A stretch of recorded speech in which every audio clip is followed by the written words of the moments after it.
Hello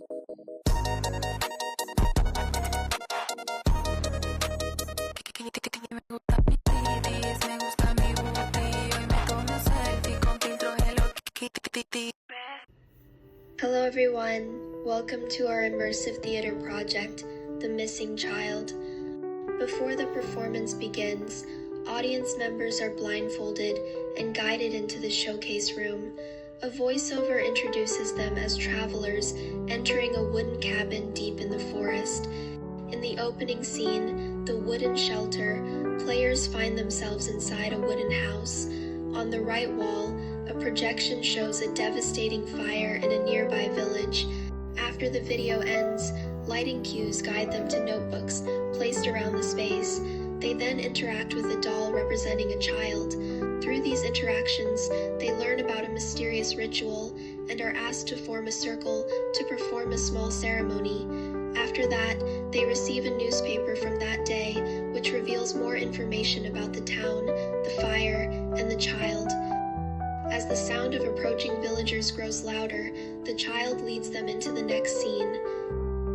In the second scene, players enter the Welton family's basement. Using flashlights, they shine light on objects on the walls. When the light hits specific areas, images or audio recordings are triggered, revealing information about the family. By combining clues from news reports and social media posts, players solve the code on a lockbox and uncover more about the child's background. The scene ends as footsteps and searching voices are heard outside the basement door, and the child leads them back to the shelter. In the final scene, players return to the cabin.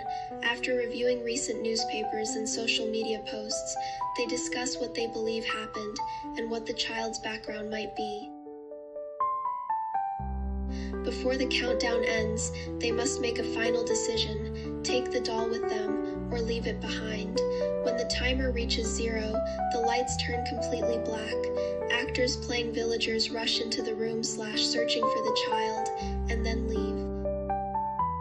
A narrator delivers the ending, which changes depending on the group's decision.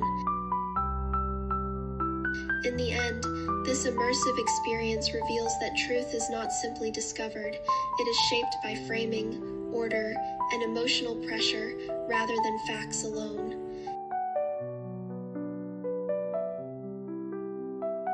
To strengthen the sense of time passing, we added real-time lighting changes and a visible clock system.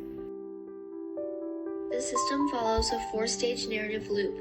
Day 1 to Day 3 contain the main content. Day 4 works as a transitional state. In early versions, we used keys 1 to 4 to switch between stages, with key 4 triggering a black screen to create smooth scene transitions.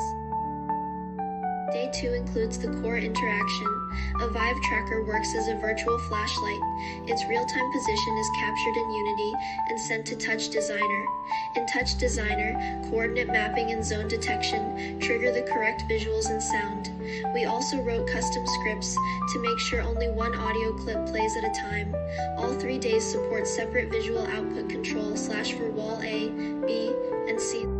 This modular design makes the system easier to manage and expand. For the Vive tracker setup, base stations in Geo5 connect the tracker to Unity. In Unity, the tracker controls a cube with a raycast. A virtual wall matches the real projection wall and sends collision data to Touch Designer for processing. For sound design, we used Reaper to combine all audio elements and build the logic for scene transitions. Each soundscape was carefully designed to match the narrative, from forest ambience to basement atmosphere, and specific sounds such as a delivery bicycle over footsteps and doors opening. These layers help the audience feel environmental changes and increase immersion. Thank you all for watching and for experiencing our project.